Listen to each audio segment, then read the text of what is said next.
Para garantir eficiência do sistema, o produtor tem que ficar atento a alguns fatores: clima, cultura, idade da planta e teor de umidade do solo. A relação entre água e solo é o tema da segunda aula sobre irrigação.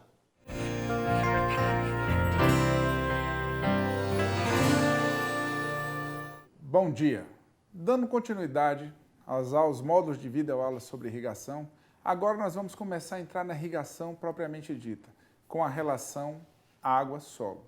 A irrigação nada mais é do que repor água do solo para uma planta sob a condição de clima. O nome todo é relação água-solo, planta-clima, mas agora a gente vai dar só os dois primeiros itens, a primeira relação. Irrigação é a aplicação de um determinado volume em uma área em um tempo. E a unidade básica no Brasil é usada lâmina. O que é 1 milímetro de água? 1 litro por metro quadrado ou 10 metros cúbicos por hectare. A quantidade de água que você vai aplicar na sua cultura, ela depende das condições climáticas, da cultura que você tem, do estágio da cultura, que chama estágio fenológico, e do teor de umidade do solo. Ora, você já tem alguma água no solo, você não vai precisar colocar toda a lâmina que você vai calculou, você vai colocar só o complemento. E a idade da planta. Um bebezinho toma um pouquinho de água, o leite. Um adulto já vai tomar mais. A mesma coisa é a planta. A planta, quando está começando, consome menos água do que quando está frutificando. Bem, o solo é um reservatório de água, ar e nutrientes. Não é para você encharcar. Não pode ser encharcado de forma nenhuma, porque a raiz também respira. E a reserva de água, o solo retém água. E essa reserva depende de que tipo de solo você tem. Aí agora começam a aparecer novos termos, como capacidade de campo. É a tensão, outra palavra, com a qual a água fica retida no solo. Ponto de murchamento é a tensão que é tão forte que o solo segura a água com tanta força que a planta já não consegue tirar. A irrigação é para evitar que chegue nesse ponto. Umidade crítica é aquele ponto entre o que a gente já chama de capacidade de campo e ponto de murchamento que você tem obrigatoriamente que repor água. Depende da cultura e do tipo de solo que você tem. Densidade aparente é o peso do solo, quanto pesa uma quantidade de solo em um determinado volume. Quanto mais arenoso o solo, menor a sua densidade e menos água ele retém. E o que é tensão? Tensão é o contrário da pressão. Imagine um canudo que você está chupando e prendendo, não deixa sair. O solo age da mesma forma em relação à água. Então, se o solo segura, retém água com muita força, a planta não tira e morre. Então, aqui você tem os fatores de reposição do solo. Nós já estamos vendo aqui a capacidade de campo, umidade crítica e o ponto de murchamento. A faixa azul você tem que manter sempre com água e não pode deixar na faixa vermelha. Esse Y que se chama depressão é a água disponível no solo, é a tensão em que a água é retida pelo solo e é liberada ou não liberada para a planta. A unidade chama-se kPa, que é a mais utilizada aqui. Tensiômetro. E como é que eu sei a minha pressão? Como é que eu sei a minha tensão? Tensiômetro. Existe um aparelhinho feito que muito pouca gente usa, mas que é de uma eficiência enorme. Mas por que você insiste em medir a quantidade de água no solo?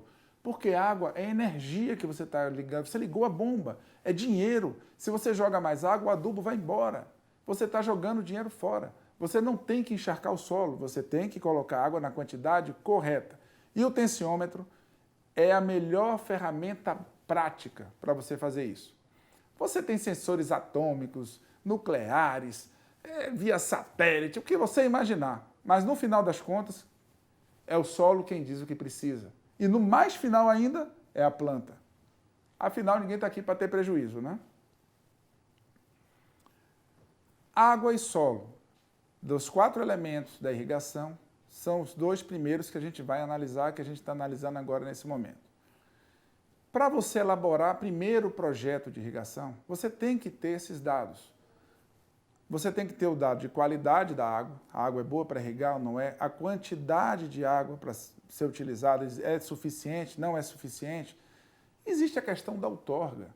A outorga é muito séria, a outorga é uma coisa que cada dia mais ela está mais difícil de ser obtida perante os organismos públicos. Então, um projeto ele tem que abranger todas essas etapas. Ora, você vai fazer um projeto de irrigação e já tem que fazer o projeto de irrigação pensando no manejo. Você não pode fazer um projeto perfeito, com equipamentos maravilhosos, todo bem calculado, e se não vai manejar. É a mesma coisa que você pegar uma Ferrari e botar na estrada de barro e vai quebrar todinho. Então, você tem que analisar em laboratório os itens. Capacidade de campo, lembrem, quanto que tensão que a água fica retida no solo e que a planta é capaz de absorver. Ponto de murchamento. É aquele ponto de tensão que a água não vai mais ser disponibilizada às plantas. E a densidade, que é o peso de um determinado volume de solo, que entra também no cálculo da lâmina, que nós vamos ver a seguir. Velocidade de filtração básica. Você imagine uma chuva, uma enxurrada. Chuva. A chuva molha, nós não molhamos, nós irrigamos. Essa é a diferença de irrigação. Então, pelo amor de Deus, não falo nós molhamos, não, nós irrigamos. Porque nós temos que controlar a chuva, nós temos que controlar a aplicação. Se nós colocamos água, muito mais água, se nós provocamos uma precipitação ou uma chuva muito maior do que o solo pode absorver, a água vai escorrer e muitas vezes não vai nem atender a planta.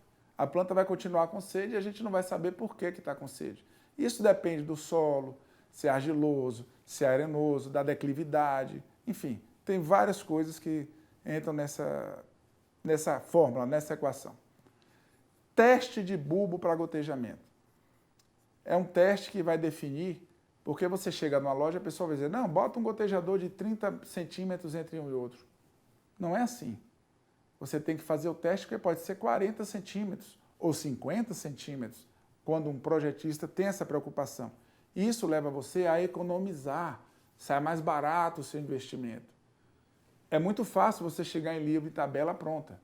É mais complicado você fazer o teste de bulbo e é mais caro. Mas uma coisa é certa, um bom projeto, mesmo que se gaste um pouco mais com ele, é melhor do que um projeto mediano, em que você vai ter muito mais dor de cabeça para corrigir no futuro. Percentual de área molhada. Chegou o novo termo. A gente já viu na imagem aquela quantidade de água dentro de 1 hectare. Cada faixa com aquilo molhado. É aquilo que interessa para você usar o coeficiente redutor, que a gente já falou antes, que é o coeficiente que vai reduzir o volume de água que você vai aplicar. Em todas as aulas, nós começamos falando o que é lâmina, que lâmina em milímetro é o volume por área. Se você tem uma área menor a ser umedecida, não molhada, você vai precisar de o menor volume de água e vai dar a mesma lâmina. É muito simples, porque se você diminuir a área a ser umedecida e irrigada, você também vai precisar de menos água. E aí vem a economia, aí vem a eficiência. Turno de rega. Turno de rega é a cada quantos dias você vai irrigar. E é um fator que é obtido dentro dos projetos através desses elementos de solo em laboratório que você pegou. Frequência de irrigação. Aí você foi para o laboratório, fez os cálculos direitinho e disse que seu turno de rega é de 3 dias ou de 1 dia, ou seja, a cada 3 dias você tem que voltar naquela posição e irrigar. Ou todos os dias, que hoje é o mais utilizado, por causa da automação que facilitou a vida de todo mundo. Mas em 1 dia, a planta é que nem a gente. A gente toma 2 litros por dia, mais ou menos. Ninguém acorda 6, 7 horas da manhã e toma 2 litros de água. Você toma de manhã, toma um pouquinho no meio da manhã, um pouquinho meio-dia, um pouquinho de tarde, um pouquinho de noite, antes de dormir, e fecha os seus 2 litros de água. Pessoal, a planta é a mesma coisa, com um agravante. À noite ela não consome água. Lembre que o nosso negócio é fotossíntese. Se não tem luz, ela não está fazendo nada. Mas isso é o assunto para o próximo módulo, que a gente vai mostrar que irrigar à noite não é tanto quanto se imagina. Irrigar à noite, a planta não está fazendo nada. A segunda, então, o turno de rega é isso. A cada dia você irriga, mas e dentro desse dia? Ora, eu tenho que colocar 6 milímetros no dia. Esses 6 milímetros eu posso parcelar em 3, 4 aplicações. Eu venho para aqui, aplico 2 milímetros, depois volto, aplico mais 2, depois volto, aplico mais 2 e fecho toda a minha área irrigada. É muito melhor. Pense na planta como pensa na gente.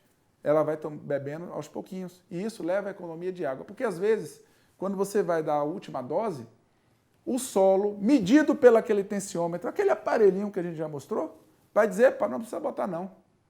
Aqui ainda tem água disponível para a planta. A capacidade de campo, ela ainda tem água no solo que a planta pode absorver. Isso significa economia de energia, economia de dinheiro e que você vai ganhar mais dinheiro com a mesma cultura. Então, essa é a diferença. Turno de rega e a frequência de irrigação é dentro de um turno de rega, quantas vezes que você vai aplicar. Irrigação localizada. Vamos falar de novo e exemplificar o que é turno de rega. A linha amarela é uma cultura que foi para o laboratório, o solo foi para o laboratório, tudo calculado bonitinho. Turno de rega de um dia. Nós temos que aplicar todo dia. Como? Você pode aplicar dessa forma, acompanhando a linha amarela. Todos os dias você aplica a lâmina total. Todos os dias aplica a lâmina total. À noite, a planta não vai usar água. O máximo que vai evaporar um pouco, a depender da região. Se o solo for arenoso, o que você aplicou à noite não vai estar disponível para a planta porque já escorreu. Esse é um grande problema da questão da energia elétrica que nós vamos debater no último módulo. Mas se você pensa que a planta é igual a gente, e o que é que você, nesse aspecto do consumo de água, o que é que você vai fazer? A alta frequência, a linha vermelha. Você vai toda hora pegar uma lâmina, vamos dar um exemplo, de 6 milímetros, ou 6 litros por metro quadrado, ou 60 metros cúbicos por hectare, e aplicar 2 milímetros, depois mais 2 milímetros, depois mais 2 milímetros, ao longo do dia. Esse é a grande vantagem da irrigação de alta frequência. Por quê? No final do dia pode ser que você não precise mais aplicar. Irrigação à noite é forrar a mesa, porque a planta não vai usar água. Mas se o solo for argiloso, um solo médio, que retém água, se o solo for arenoso, meu querido, não adianta nada. Mas, infelizmente, a questão do sistema elétrico, das tarifas de energia mais baratas serem exatamente à noite, elas não facilitam a arte da irrigação, que é como a gente chama. Irrigação é uma arte. Água e solo. Continuando dentro dos 4, água, solo, planta e clima, nós vamos falar agora um pouco da elaboração do projeto de irrigação. Não adianta você ter um projeto maravilhoso, um equipamento de primeiro mundo, se você não vai manejar direito. Então, para você fazer o projeto de irrigação, você tem que fazer em laboratório qualidade de água, salinidade da água. Você tem que fazer os testes físicos do solo, que é descobrir a capacidade de campo, o ponto de murchamento e a densidade aparente. Você tem que fazer os testes de campo da VIB, ou seja, daquela chuvinha que a gente falou, para não escorrer, para não levar erosão, e para você aproveitar melhor a sua água, para você melhorar a eficiência do seu sistema, você tem que fazer um teste de VIB de anéis concêntricos e há outros métodos também. O mais utilizado é o de anéis concêntricos. E os testes de bulbo, que são específicos para gotejamento. Qual é a vantagem? Muitas vantagens. Você imagina, você tem uma área de 10 hectares e precisaria de gotejador, chega numa loja, o cara diz para você, não, bote a cada 30 centímetros que garante. Sim, garante, mas a mangueira que tem um gotejador a cada 30 centímetros é bem mais cara do que tem a 50. E se você só tiver necessidade de ter gotejadores a cada 50 centímetros, você pagou mais caro por isso? Para quem foi essa vantagem? Não foi para você. E quanto maior o investimento que você faz, menor a sua capacidade de pagamento do seu investimento. Menos viável fica o seu negócio. Então você tem que economizar não em qualidade, mas você tem que aplicar a melhor qualidade possível dentro dos parâmetros técnicos. Isso para fazer o projeto e o manejo, que é objeto da outra aula, vocês estão tranquilos. O manejo tem que ser feito, é obrigatório. Não existe butinada. Manejo é tensiometria, manejo é irrigás. Irrigás é uma invenção fantástica para você ver se o solo tem água ou não tem. E a gente também vai mostrar o irrigás aqui nos próximos nas próximas aulas. Isso é que nós temos que fazer, manejar a água. Vocês vão observar, quem já tiver um sistema implantado, que manejando a água, mantendo o solo entre a capacidade de campo e a umidade crítica, mantendo naquela faixa, vocês vão economizar muita energia, vão economizar muito fertilizante. E a sua planta vai responder muito melhor ao que está sendo feito. Essa é que é a nossa obrigação, fazer com que vocês ganhem dinheiro, porque nós não devemos nada a país nenhum do mundo em agricultura. Nós somos exemplo para o mundo inteiro em agricultura. E você, produtor, é o responsável por isso. Com todo o sofrimento, com todo o acerto e com todo o erro. Porque errar é muito bom, desde que você aprenda com ele. Observe aí o gotejo, uma cultura temporária, milho. Você tem um gotejador formando um bulbo. Então, essa linha está atendendo uma linha de gotejamento, que está no centro, está atendendo a duas linhas, duas fileiras de milho. Aí a importância do teste de bulbo. Temos também nas culturas permanentes. Ou você coloca os emissores em faixa, o gotejador em faixa, que ele vai formando uma faixa molhada. Podem ser duas faixas por fileira de planta. Ou você bota vários gotejadores em volta de uma frutífera, por exemplo, de uma cultura permanente, como é o caso. Observem que a água vai ficar concentrada nas raízes. Agora, você imagina a produtividade, o aumento dos índices de produtividade. A planta está tranquila, não está fazendo esforço quase nenhum para retirar água, e você vem uma vez por semana, duas por semana, ou até em alguns casos todo dia, e coloca a comidinha ali na raiz. Ela está ali crescendo na umidade, está crescendo, está fazendo, está absorvendo, sem fazer esforço. A energia que ela estaria tendo para retirar água, ela está recebendo como se fosse no berço.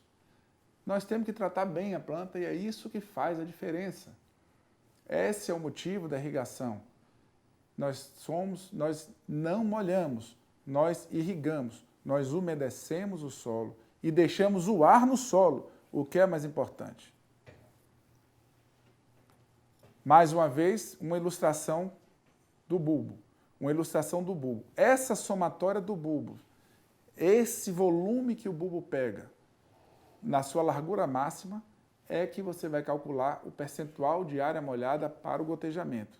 Na microaspersão é a área que o raio que o microaspersor atinge, você calcula a área, aquela área ali, percentual de área molhada. É daí que você vai tirar um negocinho que a gente vai ver lá adiante, chamado KL, que é o coeficiente redutor. É o coeficiente que vai fazer com que você aplique a mesma lâmina utilizando menos água. E a gente vai provar que isso é possível. A gente vai provar que isso é verdade. Bem, muito obrigado e até o próximo módulo. Um vinculado ao outro, então a sequência está aí. Muito obrigado, bom dia.